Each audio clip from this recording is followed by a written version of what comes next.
할렐루야. 우리의 삶에는 즐거움도 있고 그리고 슬픔도 찾아오고 시험도 찾아오게 됩니다. 즐거움만 계속되는 인생 없고 고난만 계속되는 인생이 없습니다. 슬픔과 즐거움이 교차되면서 우리의 인생이 만들어져 가는 것입니다. 나는 즐거움이 찾아왔을 때 어떻게 반응하는가? 나는 슬픔과 고난이 찾아왔을 때 어떻게 반응하는가? 우리의 삶 속에 찾아오는 슬픔과 그리고 즐거움에 대한 반응을 어떻게 하는가가 나의 삶의 내용이 되고 있는 것이죠. 오늘 성경은 야고보 사도를 통해서 우리에게 이렇게 권면합니다. 즐거움이 찾아왔을 때 찬송하고 그리고 고난이 찾아왔을 때 기도하라. 기쁠 때 찬송하고 슬플 때 기도해라. 기쁠 때 찬송하고 그리고 어려움 찾아왔을 때 기도하라. 찬송하고 기도하는 삶, 이것이 성도의 삶이다. 이렇게 우리에게 권면하고 있는 것입니다. 그러면 먼저 우리는 즐거움이 찾아왔을 때 찬송하라, 이 말씀은 무슨 말씀일까 생각해 보고자 합니다. 우리가 삶을 살면서 즐거움을 경험하게 됩니다. 여러분 인생에서 가장 기쁘고 즐거울 때가 언제였습니까? 아무리 슬프고 고난이 계속되는 삶이랄지라도 그 속에 찾아보면 기쁨은 있었고 즐거움도 있었을 것입니다. 여러분 인생에서 가장 기쁠 때가 언제였습니까? 여러분이 합격했을 때, 첫사랑을 고백받았을 때, 결혼했을 때, 첫 아이가 태어났을 때, 그리고 집을 사서 이사했을 때, 좋은 대학에 합격했을 때, 사업이 잘 되었을 때, 진급했을 때, 그리고 염려했는데 건강하다는 건강 진단이 나왔을 때, 아마 여러분 속에는 기쁨과 즐거움이 찾아왔을 것이고, 이 모든 것은 우리의 삶을 즐겁게 만들어 주는 것입니다. 이럴 때 우리들은 당연히 찬송해야 하는 것이죠. 찬송을 올린다는 것은 하나님, 이 모든 것은 제가 한 것이 아닙니다. 하나님이 해주셨습니다. 하나님의 은혜입니다. 라고 고백을 하면서 하나님을 높여드리는 것이 찬송 올린다는 것입니다. 그런데 마땅함에도 불구하고 야고보 사도는 왜 이러한 권면을 우리에게 하시는 것일까? 찬송하는 자가 적기 때문인 것입니다. 내 삶에 즐거움이 찾아왔을 때 하나님이 도와주셨구나, 하나님이 인도해 주셨구나, 하나님이 베풀어 주셨구나라고 하나님의 은혜를 고백하며 찬송하는 자가 적기 때문인 것입니다. 도리어 내가 잘해서 이렇게 되었구나, 나는 다른 사람보다 똑똑하고 유능한 사람이야, 나에게는 탁월한 재주가 있어, 나는 능력이 있어라고 하면서 하나님보다도 나를 높이는 경우가 많기 때문에, 나를 높이며 교만해지기 쉬운 것이 인간의 모습이기 때문에 우리에게 이렇게 권면하고 있는 것입니다. 성경은 말합니다. 교만은 패망의 선봉이요 거만한 마음은 넘어짐의 앞잡이니라. 사람의 마음의 교만은 멸망의 선봉이라. 이러한 자는 결코 망할 수밖에 없는 것이고 크게 쓰임받지 못하는 것이고 잘 될 수가 없는 것입니다. 하나님을 높이는 자, 하나님을 찬송하는 자가 하나님 앞에 더 크게 쓰임받게 되는 것입니다. 그런데 오늘 야고보 사도가 말하는 즐거움은 세상의 즐거움만을 말하는 것일까를 생각해 봐야 합니다. 단지 세상의 일이 잘 되어서 세상에서 성공하고 합격해서 마음이 기뻐서 그때 하나님을 찬양하라는 말로 이해해도 되는 것일까? 그렇지가 않다는 것입니다. 왜냐하면 야고보 사도 당시에 초대교회 교인들은 세상의 성공에 연연한 사람들이 아니었어요. 가장 고난의 시대에 예수 때문에 세상의 모든 것을 포기하며 신앙을 지킨 사람들이 바로 초대교회 성도들의 모습이었습니다. 야고보 사도는 첫 번째 순교자 아니었습니까? 야고보서에서 지속적으로 말하는 것은 삶으로 드러나는 믿음을 권면하고 있지 않습니까? 야고보 사도가 말하는 즐거움은 세상의 즐거움을 말하는 것이 아니었습니다. 고난과 유혹 속에서도 말씀을 지키는 사람들, 믿음을 지키는 사람들, 하나님께 순종한 결과 얻게 된 즐거움을 말하고 있다는 것입니다. 영적인 기쁨, 영적인 성취감을 말하고 있는 것입니다. 사랑하는 성도 여러분, 오늘 우리는 한 주간 동안 세상에 살면서 주의 전에 찾아 나왔습니다. 오늘 우리는 유혹이 많은 시대에 살아가고 있습니다. 세속화된 세상 한복판에 우리는 믿음을 가지고 살아가고 있습니다. 세상에서 살아가기 위해서 때로는 나의 자존심을 다 내려놓고 살아야 합니다. 그런데 문제는 영적인 자존심마저도 쉽게 잃어버린다는 것입니다. 세상 사람들과 차별 없이 너무 쉽게 거짓말하고 모함하고 미워하고 속이는 모습에 편승합니다. 세상 사람과 똑같은 방식으로 우리는 세상에서 살아가고 있습니다. 직장 선교에 헌신하는 어떤 집사님의 간증을 들은 적이 있어요. 직장에서 복음을 전하기 위해서 믿음의 사람들과의 만남을 통해서 아름답게 한 사람 한 사람을 복음 전했던 아름다운 간증을 들은 적이 있어요. 그런데 그분이 하시는 말씀이 직장에서 복음을 전하다 보면 놀랄 때가 한두 번이 아니라는 거예요. 저분도 교회를 다녔나? 10년, 20년 함께 직장을 다니면서도 그분 교회 다니는 줄 몰랐다는 거예요. 그런데 지나고 나면 그분도 교회를 다닌 신앙인이었다는 거예요. 그때마다 놀란다는 것을 고백한 것을 들은 적이 있어요. 그런데 교회도 마찬가지 아닙니까? 세상의 문화가 교회에 들어오고 교회가 세속화되고 세상과 똑같은 방법과 시기와 의심과 질투와 거짓이 교회 속에 흘러가고 있어요.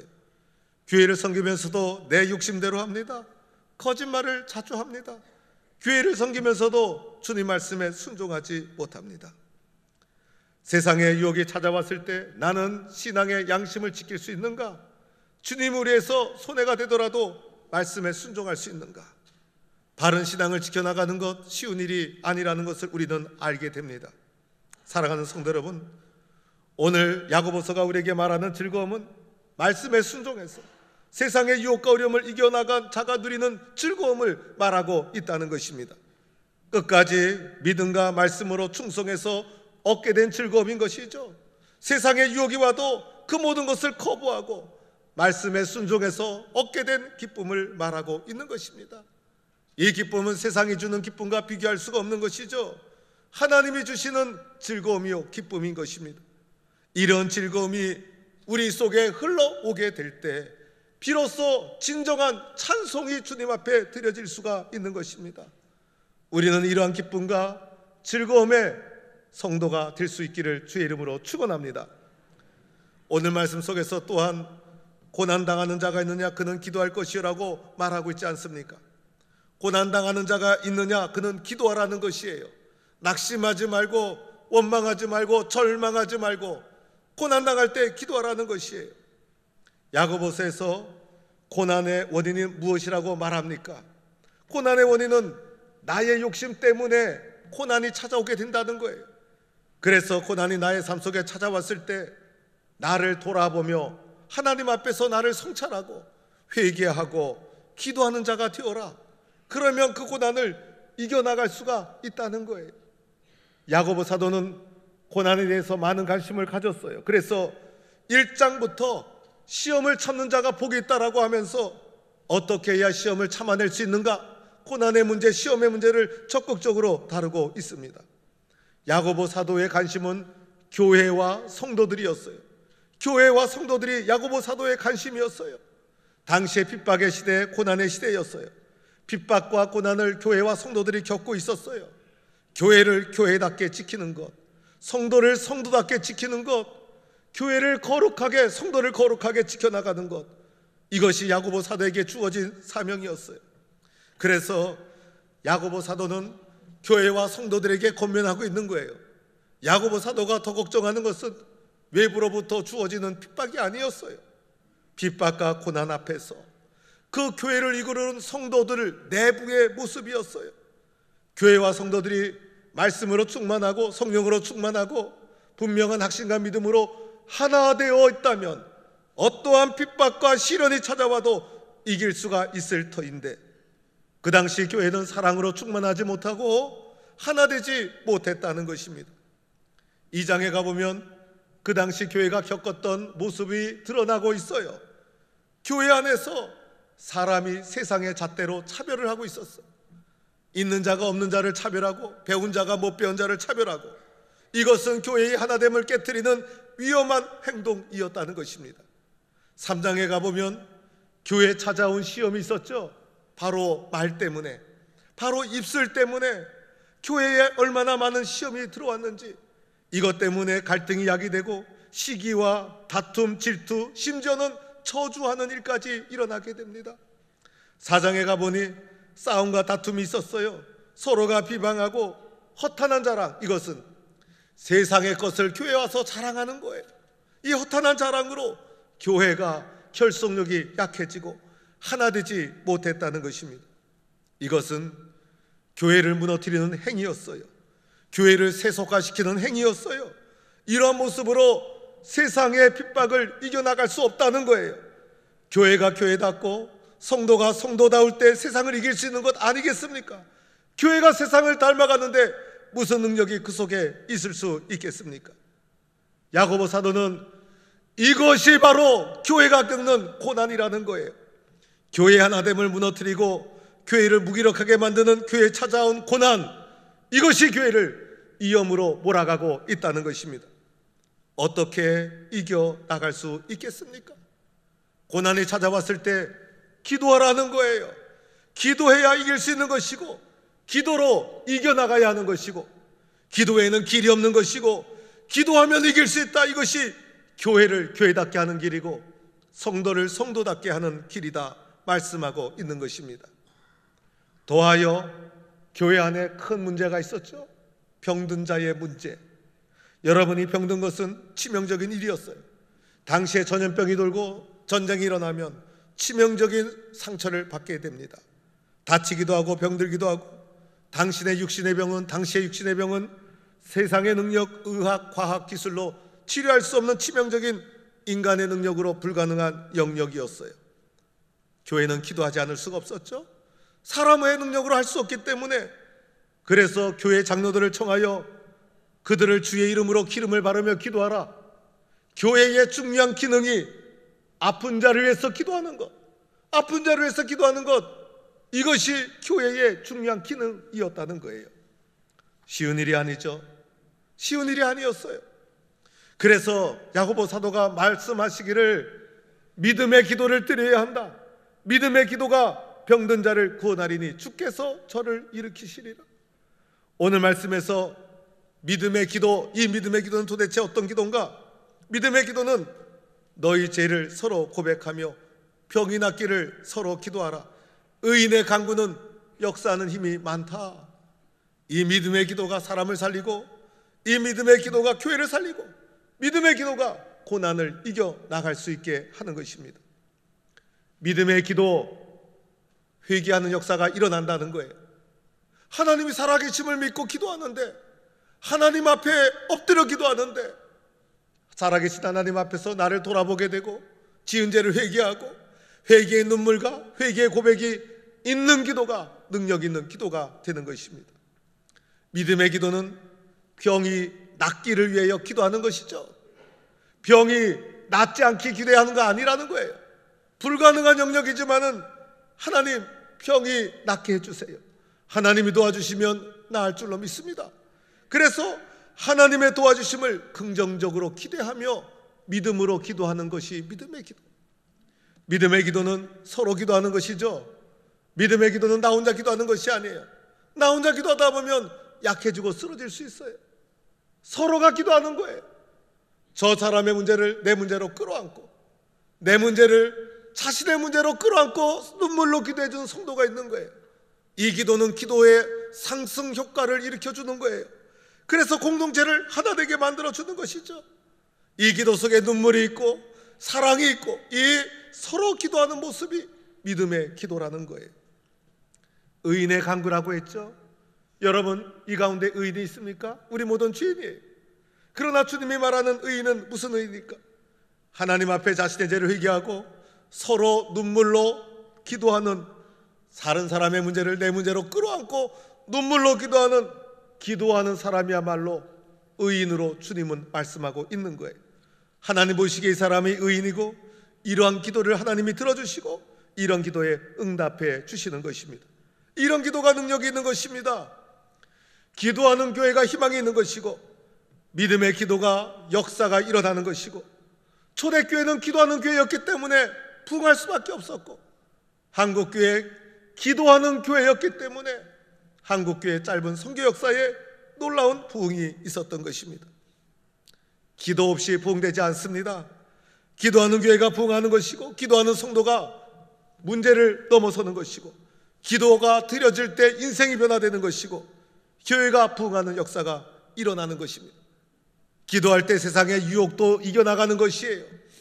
기도할 때 육신의 눈에 보이는 것이 다 아니라는 것을 알게 되는 거예요.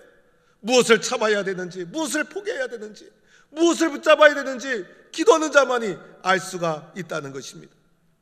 사랑하는 성도 여러분, 우리가 믿음의 길을 걸어가면서 즐거울 때 찬송하고 고난이 닥칠 때 기도하는 성도가 될 수 있기를 축원합니다. 찬송하고 기도하는 삶, 찬송과 기도의 삶 당할 수가 없는 거예요. 세상이 감당할 수 없는 하나님의 사람이 되어지는 거예요. 이번에 한 주간 비전 트립을 우리 자녀들과 함께 다녀왔어요. 자녀들이 준비한 것이 부채춤, 태권도, 그 다음에 몸찬양. 이거 준비하는데도 우리 자녀들이 수고를 많이 했어요. 필리핀 더운 날씨예요. 그 무더위 속에서 9번 공연을 했어요. 이동하는 시간 빼놓고 하루에 2번씩 했어요. 입었다 벗었다 얼마나 힘든지 몰라요.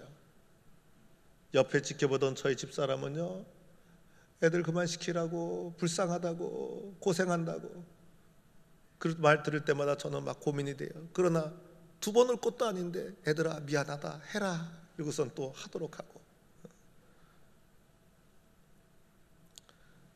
제너럴 티니오에서 초등학교 방문, 고등학교 방문, 농장 하나도 만들고 고아원 하단도 만들고, 특히 트럭을 타고, 저는 세상에 그런 트럭 처음 타봤어요. 차가 갈 수 없는 곳이. 그래서 트럭을 갖다가 엄청나게 힘 있는 트럭이죠. 화물트럭. 모래 잔뜩 싣는 화물트럭에 사람이 타서 산골로 들어가는데 이거 얼마나 아슬아슬한 순간도 있었는지 몰라요. 트럭이 막 기울어지고 빠지는데도 부릉부릉 하니까 또 휙 올라가고, 그러면서 산골에 가서 찬양하고 공연도 하고 그렇게 왔습니다. 바탕가스에 가서는 킹스키즈 학교 학생들과 채플 드리고 교제하고 그들과 함께 수업도 들어가서 한 1시간 반 정도 수업을 참여해서 그 애들하고 영어로 수업하는 거 도전받으라고 교실에도 들여보내고, 그 주변에 불리한 지역, 산타클라라, 와와 지역 등 가서 공연하고 그리고 애들과 교제하고 지내왔습니다. 굉장히 뜨거운 날씨였어요. 단체로 움직이다 보면 힘들 때가 있어요. 특히 사춘기 예민한 중등부 자녀들, 시간 잘 지키기 어렵죠. 집에서 다 귀여운 자식들이죠. 그런데 출발 시간 한 번도 지각한 적이 없어요. 애들이 식사, 집에서 자기가 좋아하는 거 먹는데 그것에서 주는 음식 한 번도 망한 적이 없어요. 더운 날씨에 얘들아 힘들지? 괜찮아요.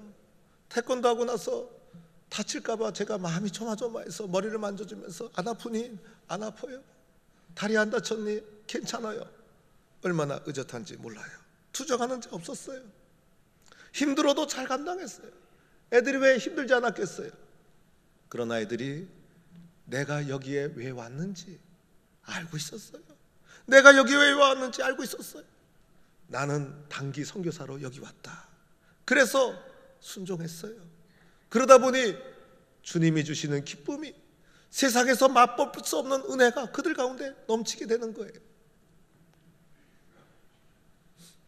한 주간 다니다 보니 서로가 밀접하게 24시간을 움직이다 보면 서로 간의 성격 차이로 갈등도 일어날 수 있어요.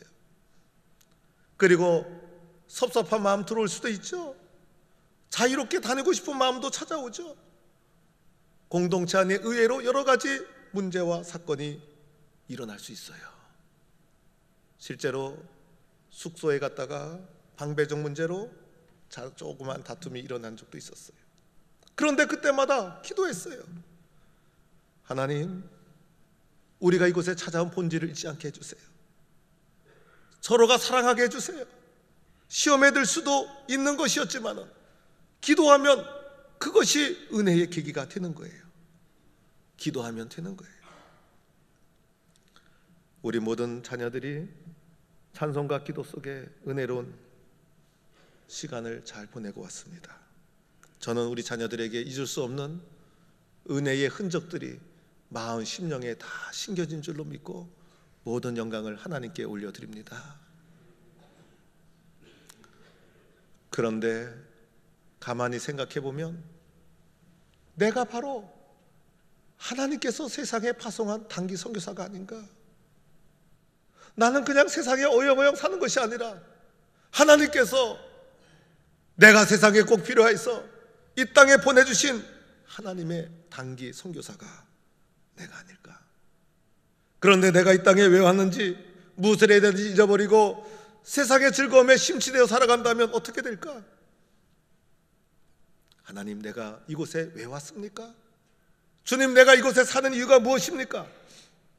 말씀에 순종해서 주님이 주시는 기쁨을 누리는 성도가 될 수 있기를 바랍니다. 고난이 오고 찾아왔을 때 연약하고 낙심하고 절망하는 사람이 된다면 부끄러운 일이 아니겠어요? 하나님, 기도하게 해주세요. 주님 앞에 엎드려 기도하는 거예요. 기도로 이겨나가는 거예요. 찬송과 기도로 이겨나가는 성도들. 나는 주님이 이 세상에 파송한 단기 선교사다. 우리가 영원히 사는 것 아니잖아요. 때가 되면 주님 앞에 갈 날이 있을 터인데, 주님, 내가 이곳에 파송된 주님의 선교사입니다. 이런 마음을 가지고 찬송과 기도로 주님 앞에 쓰임받는 길을 걸어가는 성도가 되기를 주의 이름으로 축원합니다.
서로 격려하고 축복합시다.